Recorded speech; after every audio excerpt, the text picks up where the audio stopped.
ઓમ ગણેશ હર હર મહાદેવ। સર્વપ્રથમ તો આપ સૌને મારા તરફથી આ પરમા એકાદશી એટલે કે આ દુર્લભ અથવા દુર્લભા એકાદશીની ખૂબ જ શુભેચ્છાઓ। હવે એના વિશે તો મેં ઓલરેડી સત્સંગના માધ્યમથી વિડીયો મૂકેલો છે કે એની વ્રત વિધિ પૂજા આદિ શું છે, તમે કેવી રીતે આ વ્રત કરી શકો, એ બધું જ આખું વિસ્તારથી મેં સત્સંગમાં જણાવેલું છે। જો તમે વિડીયો ના જોયો હોય તો અમારી ચેનલને વિઝિટ કરી સબસ્ક્રાઈબ કરી અને તમે અવશ્ય એમાં સંપૂર્ણ વ્રત વિધિ વિધાનને તમે શ્રવણ કરી અને આચરણ કરી શકો છો। આજના વિડીયોમાં એ સુમેધા નામના જે બ્રાહ્મણ હતા, જે ભગવાન શ્રી કૃષ્ણએ યુધિષ્ઠિરને શ્રવણ કરાવી હતી, પુરુષોત્તમ મહિનાની કથા જે છે એમાં પણ અધ્યાય નંબર 37માં આપેલી છે આ કથા। એ જ કથા આજે હું તમને સંક્ષિપ્તમાં શ્રવણ કરાવીશ અને આ કથા શ્રવણ કરવા માત્રથી પણ અશ્વમેઘ યજ્ઞ સુવર્ણ દાન કરવા જેટલું આપણને ફળ પ્રાપ્ત થતું હોય છે। તો જો તમને આ સત્સંગ કથા વિષય વિડીયો તમને ગમે તો જરૂરથી લાઈક કરજો, શેર કરજો, ચેનલ પર નવા છો તો સબસ્ક્રાઈબ કરીને ઘંટીનું ચિહ્ન દબાવજો। તો ચાલો સત્સંગ શરૂ કરીએ। યુધિષ્ઠિરે પૂછ્યું કે તમે સુદ પક્ષની એટલે કે શુક્લ પક્ષની એકાદશીનું મહાત્મ્ય તો અમને શ્રવણ કરાવ્યું, પણ હે ભગવાન શ્રી કૃષ્ણ, એના પછી જે વદ પક્ષની જે એકાદશી છે એનું નામ શું છે, એનું મહત્વ શું છે અને એનું વિધિ વિધાન આદિ શું છે, હે ભગવાન તમે અમને શ્રવણ કરાવો। ત્યારે શ્રી કૃષ્ણ ભગવાન બોલ્યા કે હે યુધિષ્ઠિર, પુરુષોત્તમ માસની વદ 11 છે જે પરમ પવિત્ર છે અને એના કારણે જ એનું નામ પરમા એકાદશી રહેશે। અને પવિત્ર હોય દરેક મનુષ્યના પાપોને હરનારી થશે અને પાપ શોષિણી એટલે કે પાપોનું શોષણ કરવાવાળી થશે। અજાણતાથી થયેલા પાપો છે એ બધા જ વિનષ્ટ થઈ જશે જે કોઈ મનુષ્ય આ પરમા દુર્લભ એકાદશી કરશે। જે કોઈ મનુષ્ય આ 11 કરશે, એકાદશીનું વ્રત કરશે, તો એ દરિદ્રતામાંથી મુક્ત થશે અને ધનાધિપતિ કુબેર સમાન એમને ધનની પ્રાપ્તિ થશે।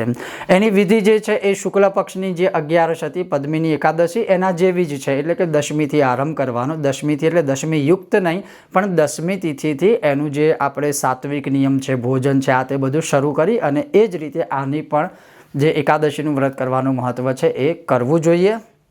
હવે એના માટે ભગવાન આગળ કહે છે કે આ દિવસે જે કોઈને પણ ધનાધિપતિ બનવું હોય એને લક્ષ્મીનારાયણ ભગવાનનું પૂજન કરવું, ભગવાન પુરુષોત્તમનું પૂજન કરવું। એ કરવાથી મનુષ્ય સ્થિર લક્ષ્મીને પ્રાપ્ત કરશે। અને આના જ સંદર્ભિત હે યુધિષ્ઠિર, હે પાંડવાદી, હું તમને એક કથાનક કહું છું, એ તમે શ્રવણ કરો, જે આ 11ની સાથે સંદર્ભિત અને સંબંધિત છે। કાંપિલ્ય નગરમાં બનેલી અને મુનિઓની આગળથી મેં સાંભળેલી એવી કથા છે જે તમને હું કહું છું।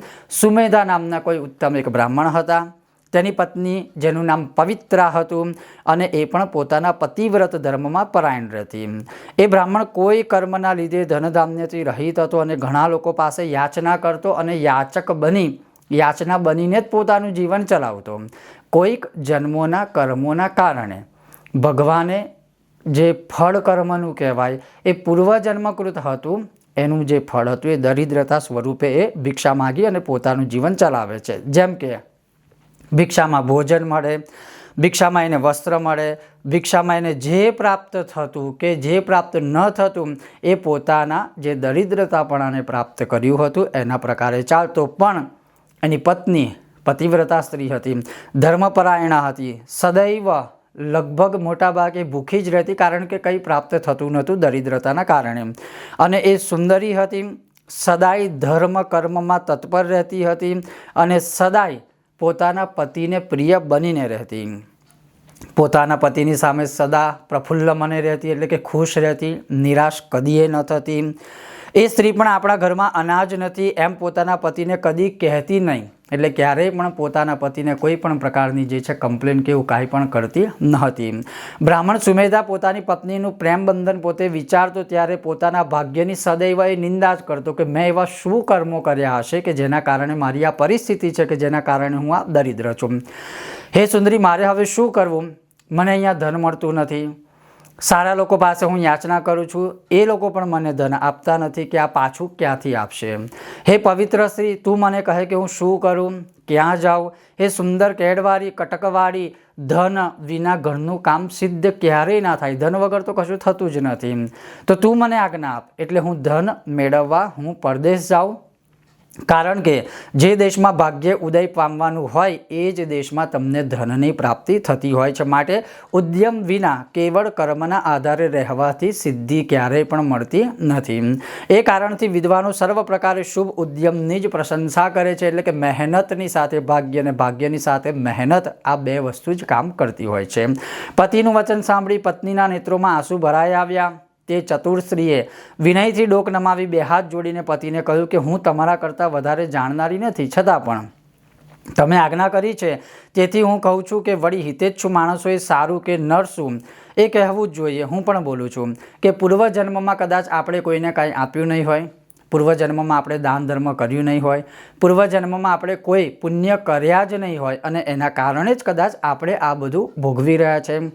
જેમ સોનાના મેરુ પર્વતમાં પણ મેળવાતું નથી, એટલે કે દાન ન કર્યું હોય તો એ જ સ્થિતિ આપણી આ જન્મમાં થઈ છે. પૂર્વ જન્મમાં જે વિદ્યા આપણે દાન કર્યું હોય, કોઈને વિદ્યા દાન કર્યું હોય, પૂર્વજન્મમાં આપણે કોઈને ધનનું દાન કર્યું હોય, પૂર્વજન્મમાં આપણે કોઈને ભૂમિનું દાન કર્યું હોય, પૂર્વજન્મમાં આપણે કોઈને ગાયનું દાન કર્યું હોય, તો વિધાતાએ લલાટમાં જે લેખ લખેલા છે એ આપણને આવનારા જન્મોમાં એ પ્રાપ્ત અવશ્ય થતું હોય છે. માટે આપણે કદાચ આવું કંઈ કર્યું જ નથી એટલે આ દરિદ્રતાપણાને ભોગવી રહ્યા છે. હે ઉત્તમ બ્રાહ્મણ, પૂર્વજન્મમાં કે તમે કોઈ ઉત્તમ સુપાત્રોના હાથમાં ક્યાંય અતિશય થોડું કે વધારે ધન આપ્યું નથી એ તો નક્કી થઈ ગયું છે. કારણ કે આપણે આપણા જન્મોથી આ દરિદ્રતાપણાને એટલે કે આ જન્મમાં દરિદ્રતાપણાને પ્રાપ્ત કર્યા છે અને આપણી પાસે કંઈ પણ છે નહીં, માગવા છતાં પણ મળતું નથી. એટલે હવે તમને જે ઠીક લાગે તમે કરો. પરદેશમાં હર કોઈ સ્થળે જાઓ, પણ પૂર્વજન્મનું જે કર્મ છે એ તમારી સાથે આવવાનું જ છે. તો સર્વને આપે જ છે એ ઈશ્વર પરમાત્મા આપણને પણ આપશે. આપણે અહીંયા રહો તો વધુ સારું, નહીં તો આપને જે યોગ્ય લાગે એ તમે કરી શકો છો. વળી હે મહામુનિ, આપ વિના કેવળ એક ક્ષણ પણ હું કેવી રીતે રહીશ? તમે શું એ વિચાર કર્યો? મારા માતા નથી, મારા પિતા નથી, મારા સસરા નથી, મારા સાસુ નથી, મારે કોઈ સંતાનો પણ નથી, મારા કોઈ સગા સંબંધીઓ નથી, તો હું કેવી રીતે રહીશ? કારણ કે ધણી વિનાની સ્ત્રીનો એટલે કે પતિ વગરની પત્નીનો કોઈ સત્કાર કે સ્વીકાર કરતા નથી. ઉલટા ધણી વિનાની સ્ત્રીને તો લોકો દુર્ભાગી કહે છે, લોકો એને અપશુગન કહે છે.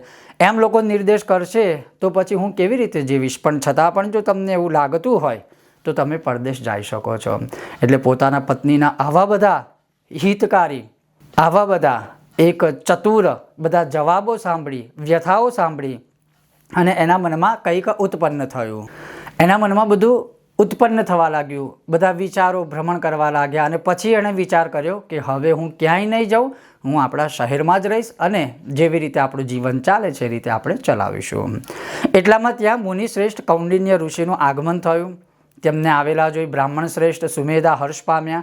તેણે તરત જ ઊભા થઈ મસ્તક વડે એમને સાષ્ટાંગ નમસ્કાર કર્યા અને એ મુનિને નમન કરતાં કહ્યું કે આજે મારું ભાગ્ય ઉદિત થઈ ગયું છે. કોઈક કર્મો કદાચ મારા નહોતા સારા, પણ કોઈક કર્મો મારા સારા છે, એટલે તમે આજે મારા ઘરે આગમન કરી રહ્યા છો. મારું જીવન હવે સફળ થયું છે કારણ કે તમે આવ્યા અને મારા માથે હાથ મૂકી દીધો, એટલે હવે મારા દુર્ભાગ્યનો વિનાશ નિશ્ચિત થવાનો જ છે. તમે મને દર્શન આપ્યા છે. હે મુનીશ્વર, હું તમને યથાશક્તિ જે કાંઈ આસન આપું છું તમે એનો સ્વીકાર કરો. તમને યથાશક્તિ પાદ્ય અર્ઘ્ય અર્પણ કરું છું, એનો સ્વીકાર કરો. હે મુનિશ્રેષ્ઠજી, હું તમને પીવા માટે જળ આપું છું, તમે એનો સ્વીકાર કરો.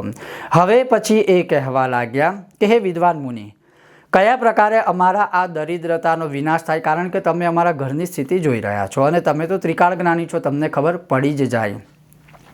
દાન કર્યું ના હોય તો પણ, કોઈ ધનનું, સુવર્ણનું, ભૂમિનું ગૌદાન ના કર્યું હોય તો પણ, કોઈ પુણ્ય કર્મો ના કર્યા હોય તો પણ કેવી રીતે આ દરિદ્રતામાંથી મુક્ત થઈ શકાય છે? કારણ કે હું પરદેશ જવાનું વિચાર કરતો હતો, પણ કદાચ મારા ભાગ્ય સારા હશે કે હું અહીંયા રોકાયો અને તમારું મારા ઘરે આગમન થયું, જેથી કરીને મારા ભાગ્યનો ઉદય હવે થવાનો છે.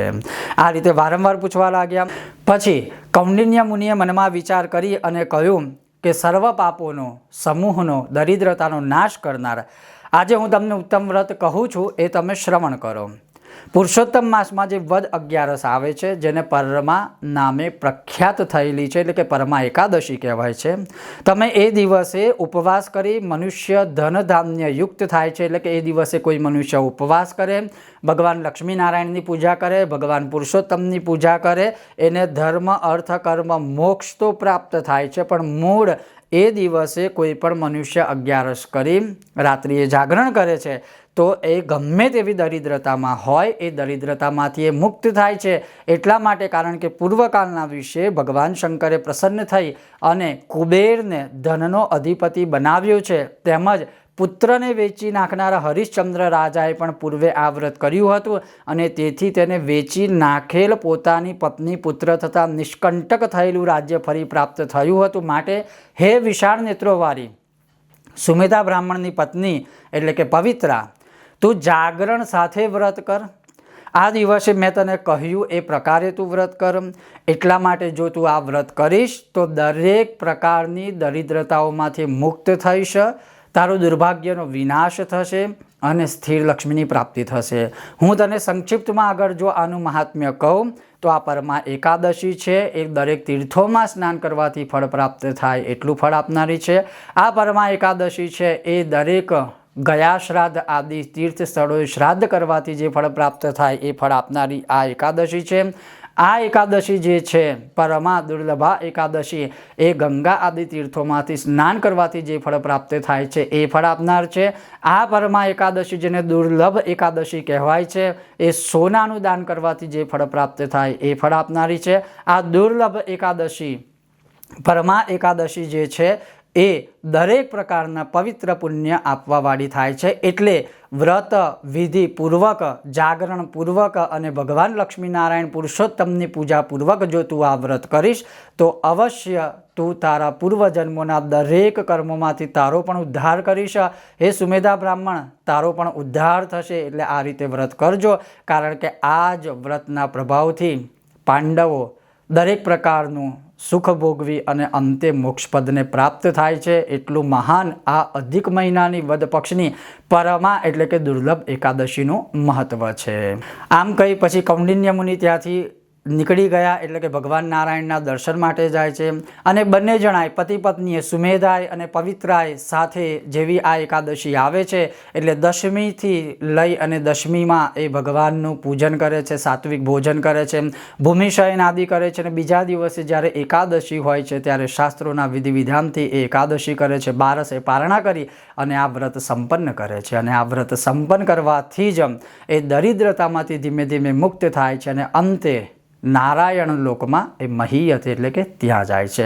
તો આ પરમ પવિત્ર પरमा એકાદશી, પવિત્ર જે સૌથી મહાન એકાદશી કહેવાય, કારણ કે આ બીજી એકાદશી છે જે વધુ જાણકારી માટે કહું કે સ્પેશિયલ ધન ધાન્ય આપનારી એકાદશી છે, જે મેં તમને આ આખી કથા શ્રવણ કરાવી. આ કથા સાંભળવાથી પણ મહાપુણ્યની પ્રાપ્તિ થાય છે. પણ પુનઃ હું કહીશ કે તમારે આ વ્રતનું વિધિ વિધાન પૂજા કેવી રીતે થાય, શું પાઠ કરવો, શું મંત્ર કરવો, જો તમે આ વિડીયો જોઈ રહ્યા છો તો જરૂરથી અમારી ચેનલમાં જઈ તમે એ વિડીયો જોજો. એમાં તમને સંપૂર્ણ વિધિ વિધાન વિશે મેં જણાવેલું છે, જેથી તમને એક શાસ્ત્ર પ્રમાણેનું જ્ઞાન પ્રાપ્ત થઈ શકે. ખૂબ જ જલ્દી પાછા આપણે મળીશું નવા વિષય વિડીયો સાથે. ત્યાં સુધી તમે જોતા રહો. ચાલો સત્સંગ કરીએ મારી સાથે. ઓમ ગણેશ, હર હર મહાદેવ, જય સિયારામ, શ્રી પુરુષોત્તમ ભગવાનની જય.